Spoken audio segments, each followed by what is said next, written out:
آج کل لوگ یہ چاہتے ہیں کہ ادب ایک کیپسول میں بند کر کے ان کے حوالے کر دیا جائے جسے وہ کوکا کولا کے گھونٹ کے ساتھ غٹک سے گلے میں اتار لیں۔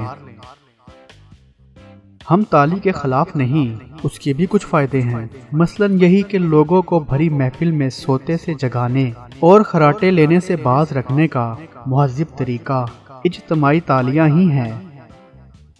سچ تو یہ ہے کہ حکومتوں کے علاوہ کوئی بھی اپنی موجودہ ترقی سے مطمئن نہیں۔ جو عورتیں دواؤں سے پرہیز کرتی ہیں وہ صرف ورزش سے خود کو سلم رکھ سکتی ہیں۔ سلمنگ کے موضوع پر عورتوں کی رہبری کے لیے بے شمار باتصویر کتابیں ملتی ہیں جن کے مضامین عورتیں پڑھتی ہیں اور تصویروں سے مرد جی بہلاتے ہیں۔ جس بات کو کہنے والا اور سننے والا دونوں ہی جھوٹ سمجھے اس کا گناہ نہیں ہوتا۔ بقول مرزا، دنیا میں جتنی بھی لذیذ چیزیں ہیں ان میں آدھی تو مولوی صاحبان نے حرام کر دی ہیں اور بقیہ آدھی ڈاکٹر صاحبان نے۔ لڑکپن بادشاہی کا زمانہ ہوتا ہے، اس زمانے میں کوئی مجھے حضرت سلمان علیہ السلام کا تخت اور ملکہ سبا بھی دے دیتا تو مجھے وہ خوشی نہ ہوتی جو ایک پتنگ لوٹنے سے ہوتی تھی۔ ہمارے ہاں باعزت طریقے سے مرنا ایک حادثہ نہیں، ہنر ہے جس کے لیے عمر بھر ریاض کرنا پڑتا ہے۔ مجھے اس پر قطعاً تعجب نہیں ہوتا کہ ہمارے ملک میں پڑھے لکھے لوگ خونی پیچس کا علاج گنڈے تعویذوں سے کرتے ہیں۔ غصہ اس بات پر آتا ہے وہ واقعی میں اچھے ہوتے جاتے ہیں۔ سنا ہے عورت زندگی میں صرف ایک بار محبت کرتی ہے، اس کا مطلب غالباً یہ ہے کہ عورت ایک ہی مرد سے زندگی میں ایک دفعہ سے زیادہ محبت نہیں کرتی۔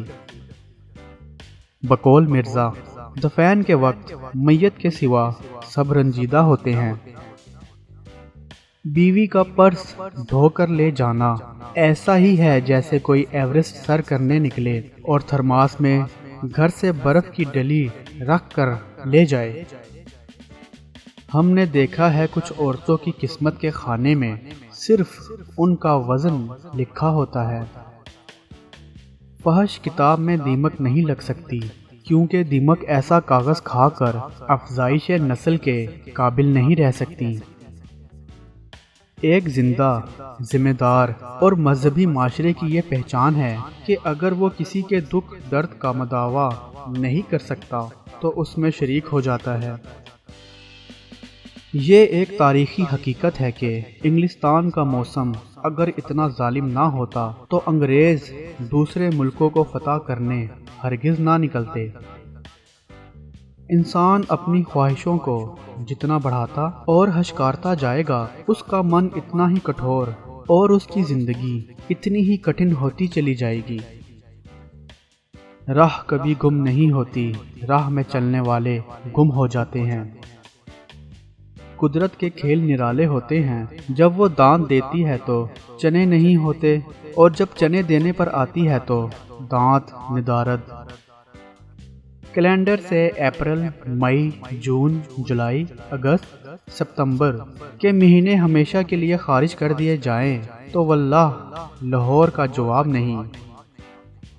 جب اخباروں میں متواتر خبریں آتی ہیں کہ لاہور میں غضب کی سردی پڑ رہی ہے تو باشندگان کراچی اخلاقاً اپنے گرم کپڑے نکالتے ہیں، چلغوزے کٹکتے پھرتے ہیں اور انہی اخباروں سے پنکھا جھلتے ہیں اور چھینک آتے ہی کمبل اوڑھ لیتے ہیں۔ عالم یہ ہوتا ہے کہ اگر کوئی جھوٹوں بھی اڑا دے کہ لاہور میں اولے پڑ رہے ہیں تو زندہ دلان کراچی فوراً سر منڈا لیتے ہیں۔ کراچی کی سلیقہ شار خواتین کو اپنے گرم کپڑے استعمال کرنے کی خاطر لاہور جانا پڑتا ہے۔ دسمبر میں یہاں ایک چادر کی سردی پڑتی ہے، یہ چادر مچھروں سے بچنے کے لیے اوڑھی جاتی ہے۔ سانپ کا زہر منہ میں اور بچھو کا دم میں ہوتا ہے اور پاگل کتے کا زبان میں ہوتا ہے۔ انسان واحد حیوان ہے جو اپنا زہر دل میں رکھتا ہے۔